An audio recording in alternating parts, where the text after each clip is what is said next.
बिस्मिल्लाहिर्रहमानिर्रहीम। 10th class आज हम चैप्टर 14 करंट इलेक्ट्रिसिटी के MCQ सॉल्व करेंगे। फर्स्ट MCQs है, a current of 10 milliampere is flowing through a wire for 10 second. एक 10 मिली एम्पेयर का करंट एक वायर में से गुजर रहा है 10 सेकेंड के लिए। What is the amount of charge flowing through the wire? कितना चार्ज उस वायर में से फ्लो करेगा वो हमने कैलकुलेट करना है। तो इसको ये बेसिकली न्यूमेरिकल टाइप एक MCQs है, तो इसको हम सॉल्व करते हैं। सबसे पहले हमें इसमें करंट गिवन है 10 मिली एम्पेयर का और टाइम गिवन है 10 सेकेंड का, जबकि चार्ज कैलकुलेट करना है, यानी कि I और T गिवन है, Q कैलकुलेट करना है। तो हमारे पास I equal to Q over T होता है, यानी कि Q इक्वल टू IT। तो ये फार्मूला यूज़ करके हम इसमें ये जो दोनों वैल्यूज़ गिवन हैं इनको हम पुट कर देंगे। तो ये आंसर हमारे पास 10 पावर -1 कूलम आ जाएगा। यहाँ पे मैं ये चीज़ बता दूं कि करंट हमें 10 मिली एम्पेयर गिवन था, मिली की वैल्यू 10 पावर -3 होती है, तो इसको सिंप्लीफाई करके ये 10 पावर -2 आ जाता है। जब ये वैल्यूज़ यहाँ पे पुट करेंगे तो 10 की पावर +1 है, ये -2 है, तो -2 + 1 -1 रह जाएगा। तो ये 10 पावर -1 कूलम, यानी कि इसका C ऑप्शन ठीक होगा। नेक्स्ट MCQs है, If 1 ampere current is passing through a conductor, 1 ampere का करंट पास कर रहा है कंडक्टर से, how many electrons pass through it's any cross sectional area in 1 second? कितने इलेक्ट्रॉन पास करेंगे उसके किस क्रॉस सेक्शनल एरिया से 1 सेकेंड में? तो इसको भी हम कैलकुलेट कर लेते हैं। करंट बताया गया है कि 1 एम्पेयर का है, पास कर रहा है एक कंडक्टर से, हाउ मेनी इलेक्ट्रॉन्स यानी कि number of electrons n calculate करना है, और इसके बाद उसने ये कहा है कि ये गुजर रहा है 1 सेकेंड के लिए। तो टाइम हमें गिवन है 1 सेकेंड का। तो Q equal to n e के फार्मूले से हम n equal to Q over E कर सकते हैं, क्योंकि हमने नंबर ऑफ इलेक्ट्रॉन्स कैलकुलेट करने हैं। तो यहाँ पे Q इक्वल होता है IT के, तो इसकी जगह पे IT लिख दिया। अब ये जो हमारे पास रिलेशन आया है n equal to IT over E, इसमें हम वैल्यूज पुट कर देते हैं। तो n इक्वल आ जाता है, I की वैल्यू हमारे पास 1 है, 1 एम्पेयर, T की वैल्यू भी 1 है, divided by 1.6 into 10 power -19।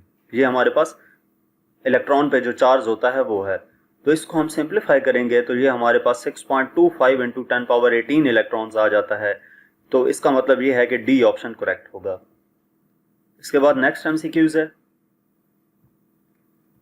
If voltage applied on the bulb is doubled then its power becomes. अगर वोल्टेज जो अप्लाई की जा रही है बल्ब पे वो डबल कर दी जाए तो उसकी पावर पे क्या इफेक्ट पड़ेगा? तो हम ये जानते हैं कि जो वोल्टेज होती है वो डायरेक्टली प्रोपोर्शनल होती है करंट के, यानी कि V डायरेक्टली प्रोपोर्शनल होता है I के। तो अगर हम वोल्टेज को डबल कर देंगे बल्ब पे जो वोल्टेज अप्लाई की हुई है, तो उसका करंट भी ऑटोमेटिकली डबल हो जाएगा। तो इसका मतलब ये है कि अगर हमारे पास पावर का formula P equal to VI है, तो जो न्यू पावर P प्राइम है उसकी न्यू वोल्टेज V प्राइम और करंट I प्राइम होगा।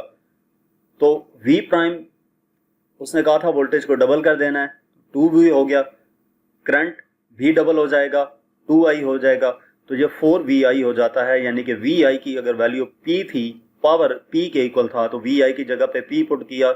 इसका मतलब ये है जो न्यू पावर आएगी वो 4 टाइम्स ग्रेटर होगी। तो ये C ऑप्शन करेक्ट होगा इसका।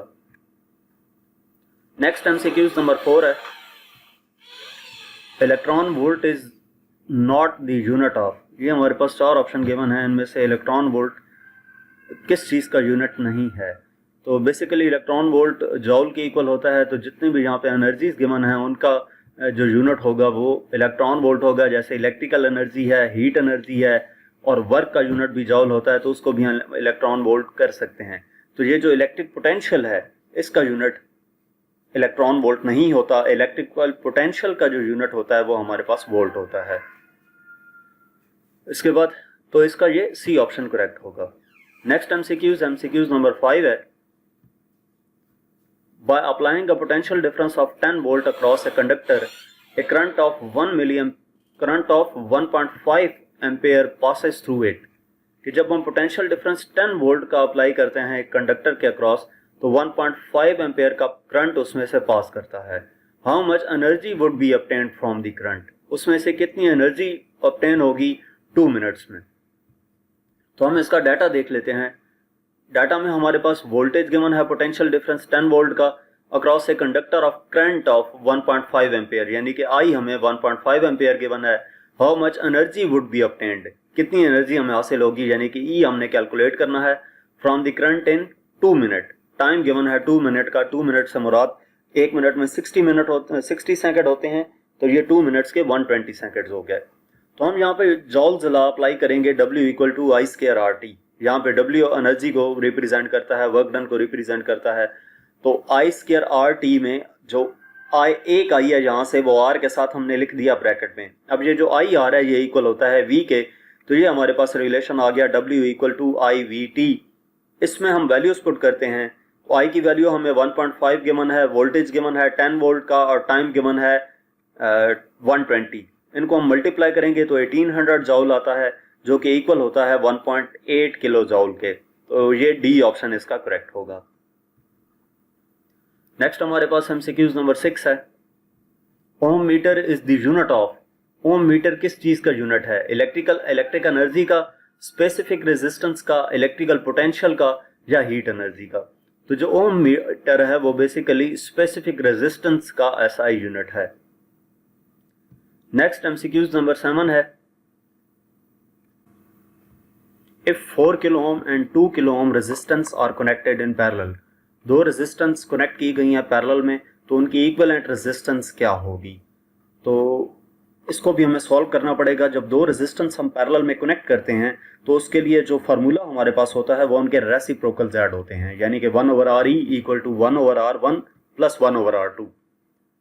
तो इसमें हम ये दोनों वैल्यूज पुट कर देते हैं। R1 की वैल्यू हमारे पास 4 है और R2 की वैल्यू 2 है, तो इनका एलसीएम 4 आ जाएगा। ये 1 + 2/4, तो ये आ जाता है 3/4। इनको उलट देंगे, RT इक्वल हो जाएगा 4/3 के, RE इक्वल टू 4/3। तो इसको हम डिवाइड करते हैं, ये आंसर 1.3 आता है। इसका मतलब ये है कि इसका बी ऑप्शन करेक्ट होगा। नेक्स्ट एमसीक्यूज नंबर 8 है। If current through a fixed resistance is doubled then energy dissipation is, अगर करंट फिक्स रेजिस्टेंस का डबल हो तो जो एनर्जी डिसिपेशन है वो कितनी होगी। करंट को जब हम डबल करेंगे तो उसका क्या इफेक्ट पड़ेगा एनर्जी पे। तो हमारे पास जो एनर्जी डिसिपेशन का फॉर्मूला है P equal to I square R T है।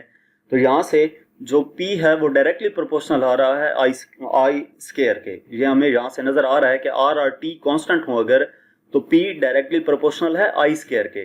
तो इसका मतलब ये है कि अगर हम करंट को डबल कर दें तो जो पावर डिसिपेशन है वो 4 टाइम्स इंक्रीज कर जाएगी, क्योंकि आई का स्क्वायर है। तो इस वजह से ये सी ऑप्शन इसका करेक्ट होगा।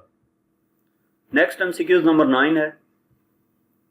Fuse is always connected in series with, fuse जो है वो हमेशा कनेक्ट किया जाता है सीरीज में। और किस चीज के साथ कनेक्ट किया जाएगा, लाइव वायर के साथ, अर्थ वायर के साथ, न्यूट्रल या शंट वायर। तो इसका ए ऑप्शन करेक्ट है, लाइव वायर के साथ हमेशा फ्यूज कनेक्ट किया जाता है। नेक्स्ट इस चैप्टर का लास्ट एमसीक्यूज है। With increase in temperature of thermistors its resistance, जब टेम्परेचर का थर्मिस्टर का टेम्परेचर इंक्रीज करता है तो उसकी रेजिस्टेंस पे क्या इफेक्ट पड़ता है। तो जब थर्मिस्टर का टेम्परेचर इंक्रीज किया जाता है तो उसकी जो रेजिस्टेंस होती है वो डिक्रीज कर जाती है। तो यहाँ तक हमारे पास इस चैप्टर के एमसीक्यूज थे। मजीद किसी भी चैप्टर की एक्सरसाइज का सोल्यूशन देखने के लिए आप हमारी वेबसाइट विजिट कर सकते हैं। इसके अलावा आप हमें इंस्टाग्राम, फेसबुक और यूट्यूब पर फॉलो करें। Thank you.